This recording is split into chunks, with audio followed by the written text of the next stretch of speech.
어제 기사 보신 거 있죠? 후판. 후판에 반덤핑 관세 우리나라가 지금 부과하겠다고 발표한 거. 네? 네. 후판이 뭐예요? 후판. 네? 후판이 뭐냐고. 철강의 종류죠. 후판이 뭐냐고. 후판. 후자가 무슨 후자예요? 디오? 저도 예전부터 디오인 줄 알았어. 뭐 전판, 후판 이건 줄 알았어. 아니고. 저도 서발았어. 두꺼운 후자. 두껍다. 두꺼운 철강이에요. 이게. 이러니까 우리가 한자를 공부 안 하니까 좀 자세하게 좀 써주지. 이게 한자 공부해야 돼. 그래서 두꺼운 철판, 철강. 그래서 기사 보시면 후판에 우리나라가 반 덤핑 관세를 최대 몇 프로? 최대 38% 부과한대요. 잠정. 후판. 그럼 이제 주제가 뭐예요? 나온다면 덤핑. 덤핑. 덤핑 관련된 거 한번 정리하자 이제. 그래서 원래 이론이 있긴 한데 한번 정리 한번 해보시라고 요거 주제 가지고 한번 볼게요. 일단 후판은 철강이니까 어디서 쓰입니까? 주로 쓰이는 쪽. 철강은 우리나라 철강. 일단 우리나라 철강 업체 어디 있어요? 유명한데. 포스코. 포스코가 제일 유명하잖아. 아는 거는. 근데 1등은 어디예요? 현대제철. 현대제철. 그리고 포스코 이런 데가 이제 철강 회사. 그럼 걔네가 철강을 만들면 어디서 쓰는 거예요? 대표적으로 자동차 아니면 배 만들 때 조선. 그래서 후판이 사용되는 게 주로 자동차 만들 때, 배 만들 때 사용된대요. 근데 주로 이제 조선에서 쓴대, 주로. 여기. 자동차보다는 배 만들 때 많이 쓴대요. 현재.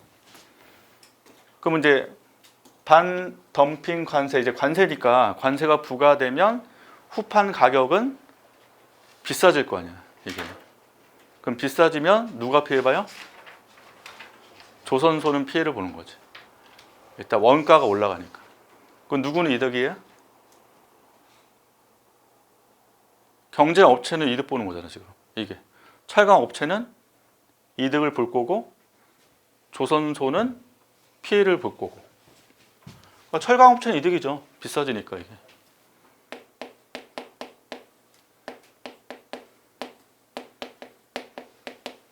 얘는 스마일 하는 거예요, 스마일. 기본적으로. 근데 조선업체는 조선소 쪽은 유효하겠죠. 네, 얘는 피해. 근데 주로 중국산 후판은 어디서 쓴대요? 조선소 안에서도? 그러니까 큰 조선소는 덜 쓰고 주로 이제 중소 조선소가 많이 쓴대요. 그래서 그쪽이 좀 더 크게 피해 볼 거다라고 지금 예측을 하거든요. 그래서 일단 후판의 개념하고 실제 영향 주는 거, 철강 업체는 이득, 같은 경쟁 상대니까. 그래서 가격이 지금 비싸질 건데 국내 철강이 일단 비싸야 싸요, 당연히. 비싸겠죠. 그래서 국내 철강이 보통 1톤당 한 90만 원 한대요. 국내 철강 가격이.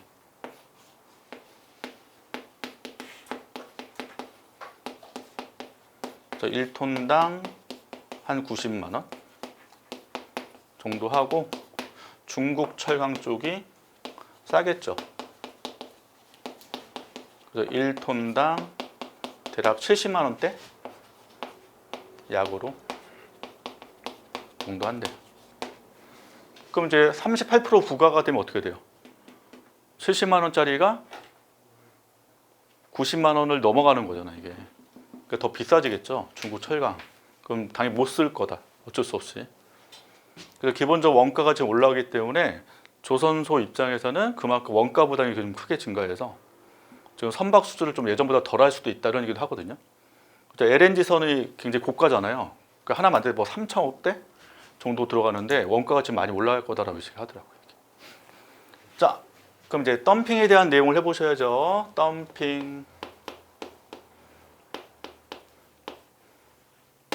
자, 덤핑을 정의할 때 원래 개념이 원가 이하로 판매하는 거거든요. 원가 이하. 그럼 경쟁에서 주로 어디 설명해요? 완전 경쟁 시장이에요? 독점이에요? 완전 경쟁 하시면 안 돼요. 완전 경쟁은 모든 제품을 다 동일한 가격으로 판매하는 게 완전 경쟁인데, 덤핑은 개념상 우리나라와 중국에 서로 다른 가격을 설정한다는 거잖아. 이게. 그래서 덤핑 설명할 때는 독점에 설명하는 거예요. 독점 시장에서. 그래서 그림 그릴 때는 독점 시장 그림을 그리셔야 되고, 그 다음에 일종의 가격 차별이에요, 이게.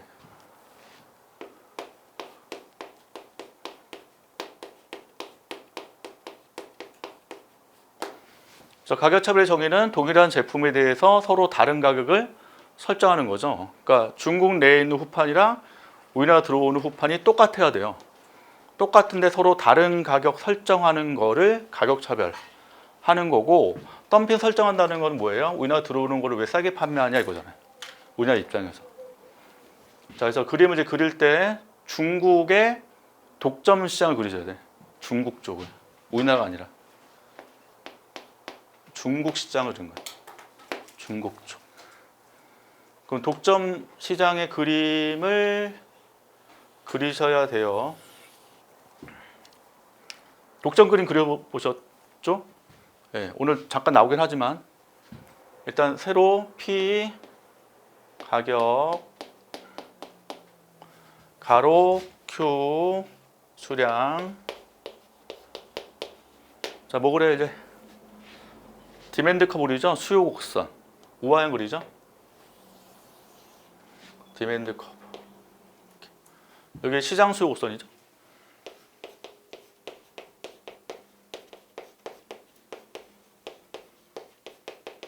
곡선. 그래 한계 수입 소스는 어떠래요? MR. 디맨드보다는 가파르게만 일단 그려주시면 돼요. 가파르게. 자, MR이 한계 수입.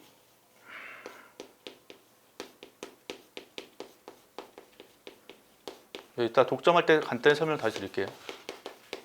MC는 우상향으로 그리셔야죠. 원래 이제 U자죠. 한계 비용곡선을 경자 그릴 때 U자로 원래 그려요. 근데 내려가는 영역은 경제적 의미가 없다고. 이게 그래서 보통 경자 그림 보시면 대부분 위에 올라가는 것만 딱 그림으로 그려놓은 건데, 원래 MC 컵은 U자 형태가 맞아요. 근데 우상향으로만 보통 그려준다고. 그래서 MC를 그냥 직선 쭉 그려주시면 되죠.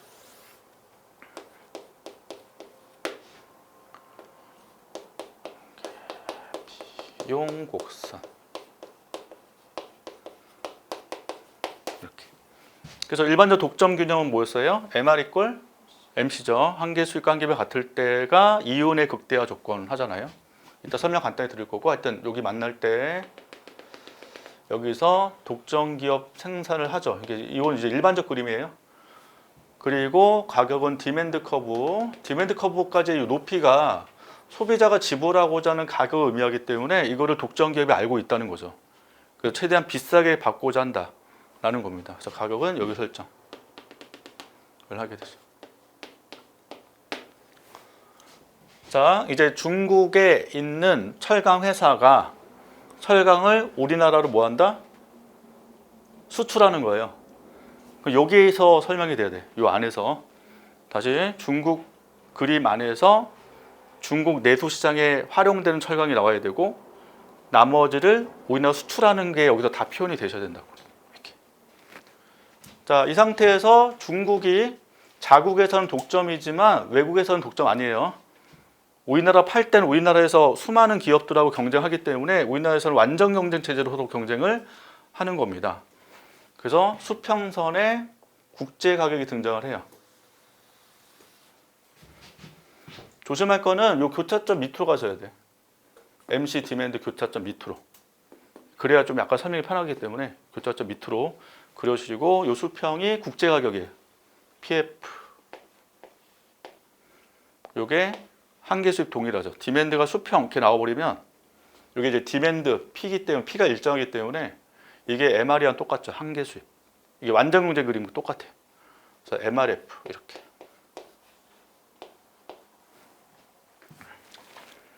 자, 이제 그래놓고 어떻게 하셔야 되지?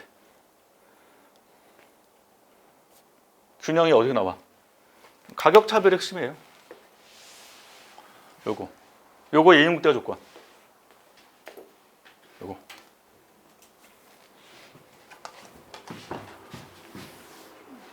경제를 좀 미리 공부하시는 분들은 가격 차별의 이윤극대화 조건을 배우시는데 이런 거 배우죠. A라는 기업이 독점인데 국내하고 외국에 자동차 판다. 그럼 팔 때 뭐가 들어와요? 수입이 들어오죠. 수입. 그게 이제 한계 수입을 측정하잖아요. 그래서 국내가 MRA라고 해보고 외국이 MRB라고 한다면 두 나라의 뭐 한계 수입이 같아야 돼요. 이해 안 되죠? 다시 A 기업이 10개를 물건을 만들었어. 10개 만들어서 국내에도 팔고 해외에 판단 말이에요. 근데 국내 파는데 7개를 팔고 있고 해외에 3개를 팔고 있어. 그럼 10개죠. 근데 국내 쪽의 값이 4야. 외국 쪽의 한계 수입, MR이에요. 한계 수입이 5. 이렇게. 그럼 숫자가 어디가 더 커요? 외국이 지금 더 크죠? 외국에 한 달 더 판다는 거야, 그러면. 그럼 한 달 더 팔아서 외국이 3개에서 4개로 늘었어요. 한 대를 더 팔았어. 한계 수입 5잖아. 근데 한계 수입이 저희가 추가 수입이야, 추가 수입. 그럼 하나 더 팔면 한계 수입 5니까 총 수입 얼마 증가? 다시 한계란 개념은 추가 수입이에요. 하나를 지금 더 팔면 한계 수입 5니까 추가 수입은 5만큼 증가한다는 얘기잖아. 총 수입이 5만큼 증가한다는 얘기야. 이렇게 되면 델타 변화예요. 총 수입이 5죠. 죄송해요. 5만큼 증가한다는 얘기예요. 여기 맞아요? 그러면 국내는 어떻게 돼요? 값을 줄여야 되잖아. 여기 한 대 더 파니까 국내 쪽은 6개로 줄여야 될 거 아니야. 표정이 어두운데? 6개 이렇게. 그러면 하나 덜 팔 때 한계 수입이 4니까 총 수입은 4만큼 준다는 얘기잖아. 하나 덜 파니까. 그럼 여기는 총 수입이 노란색 해석해요. 총 수입이 4만큼 줄잖아요. 그럼 전체 총 수입은 1만큼 늘죠. 저 한계 수입이 서로 차이가 있으면 큰 쪽에 더 팔고 작은 쪽에 덜 팔란 얘기죠. 그러면 여기도 지금 하나 더 팔았죠. 그럼 한계 수입 커져요, 작아져요? MR 곡선 이거니까 판매 늘릴수록 한계 수입은 작아지는 거잖아. 이쪽은 뭐하고 작아지고 이쪽은 덜 파니까 커지고 둘이 뭐 할 때까지? 같아질 때까지 한다고. 이 짓을. 따라서 MRA랑 MRB가 같아야 된다. 이게 가격차별의 이윤극대화 조건이에요. 그리고 이윤극대화니까 MC가 나와야죠. 한계 비용. 그래서 한계 비용하고 같다. 이렇게 해봐요. 그래서 이게 가격차별에서 배울 때 이윤의 극대화 조건 이렇게 배운다고요. 그 여기도 성립돼야 돼요. MRF 여기 국내죠. D로 쓸게요. 도메스틱. 그럼 뭐랑 같고 MRF랑 MRD 같고 뭐랑 같아야 돼요? MC랑 같아야 된다고. 여기서 균형 나올 때. 맞아요? MR, MC. 근데 쉬운 게 MRF가 지금 숫자가 값이 상수일까요? 변수일까요? 상수거든. 일정하잖아, 값이. 그럼 MRF가 지금 3인 거야, 되면 임의로. 3. 그럼 여기도 얼마 나와야 돼요? 3. 여기도 3이 나와야 된다고. 이렇게. 그러면 3으로 같다는 거는 이 높이가 똑같게 나와야 된다고. 이 높이가 3이니까 333이 MRD도 3, MC도 3. 요거 찾는 거야. 이게 처음 공부할 때 헷갈린다고. 그럼 만난 점 어디예요? 요 점. 하나 만나고. MC. 요 점 만나네. 동그라미 2점. 이해돼요? 네, 모르시면 나중에 질문하셔. 이해 안 되시면 다시 MRF랑 MRD 만나는 점, MC 만나는 점 두 점을 찍으셔야 되고 여기서 그러면 MR하고 MC라는 게 한 개 비용이 생산비와 관련되어 있잖아요. 생산이 MC에 생산하는 거야. 이게 다시 한 개 비용이 비용이니까 생산 관련된 개념이잖아요. 생산은 여기서 하는 거야. 쭉 내려와서 여기다 Q 더블 스타 이렇게 하면 요만큼 뭐 한다? 생산한다고 국내에서. 이게 그럼 이 상태에 생산된 거 가지고 내수에도 쓰고 해외에도 뭐 한다? 수출한다는 거죠. 내수는 어디까지? 이게 한계 수입 도메스틱이잖아요. 여기가 내수가 되는 거예요. 요만큼이 내수 판매. 이렇게. 나머지 뭐예요? 수출이 된다고 이제. 이렇게. 여기까지 이해돼요, 그림? 이거 다시 한번 그려보죠. 이거 실수할 수 있어서. 이게 실제 그림이 실수한다고. 그러면 내수 판매에서 보시면 가격이 어디로 형성될까요? 이게 디맨드니까 국내 가격이 쭉 올라와서 P 더블 스타가 되겠네. 국내는. 다시 국내는 중국 국내는 가격이 P 더블 스타. 국내는 지금 중국 입장이에요. 중국은 P 더블 스타. 그 다음에 외국에 뭐 할 때 수출할 때 가격 얼마? 중국이 P F. 이거는 외국 팔 때 PF를 판매할 수밖에 없잖아요. 그럼 어디가 높아요? P 더블 스타가 PF보다 월등히 높으니까 저 우리나라 들어오는 거는 뭐 한다? 굉장히 싸게 들어온다고 판단하는 거죠. 이게 지금 덤핑 얘기잖아. 이게 우리나라 지금 수출한다는 얘기니까. 중국이 덤핑. 즉 중국 국내보다 우리나라에 너무 싸게 팔고 있지 않냐. 덤핑. 근데 왜 잠정 덤핑이에요 이게? 기사 보시면 조사 들어가야 돼. 조사. 이게 그냥 덤핑 딱 하면 안 된다고. 이게 다 조사가 들어가는 거야. 중국이랑 국내랑 비교했더니 국내가 싸구나 이게 다 판단되려면 일정 기간 조사를 해야 되고 덤핑이 딱 확정되면 그때는 관세부가 가능해요. 세계 무역기구에 딱 정해졌다고. 덤핑이면 무조건 반덤핑 관세가 가능하다. 이게. 그래서 지금 잠정 덤핑이라고 나오잖아 기사에.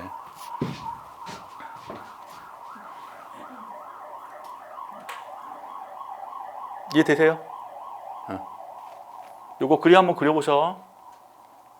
코타 시험 나온 적 한 번도 없었지만 모르니까 그래도 한번 그림을 좀 그려보시면 좋을 것 같고, 국제경제학 제 교과서는 당연히 있어요. 네. 있는데 이제 이게 직접 안 그려보시면 실수하시기 때문에 한번 그려보시라 했고, 일단 시사 이슈는 우리나라가 중국의 후판에 대해서 반덤핑 관세라는 주제가 나오면 요 그림을 써보시면 되고, 그림 부담된다 하시면 아까 얘기한 후판 개념, 그 다음에 후판 철이 어디에 쓰이고 있고, 그거로 인해서 관세벌 가격이 올라가면 당연히 우리나라 철강업체는 이득이고 조선소는 피해볼 수 있다. 그럼 쭉 말로 쓰시면 되죠. 네. 잠정 반덤핑 관세를 부과하고 네. 일정 기간 조사를 하고. 네. 이게 지금 50일로 나왔을 거예요 기사에. 50일 동안 조사하는 것 같고, 확정이 되면 실제로 이제 덤핑 관세 확정이 되는 거잖아요.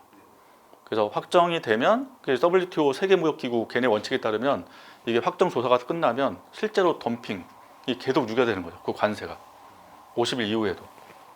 확정이 되면 그 덤핑에 대한 수준만큼 비중만큼 관세를 네, 된다고. 그러니까 원래 50일 둔다는 걸 50일 동안 부과하는 거잖아요. 만약에 그 덤핑이 아니다 판단되면 관세 부과 못 하죠. 네, 근데 이제 확정이 되면 그 이후로도 가능하다. 이렇게. 자, 요 정도 한번 정리해 봤어요.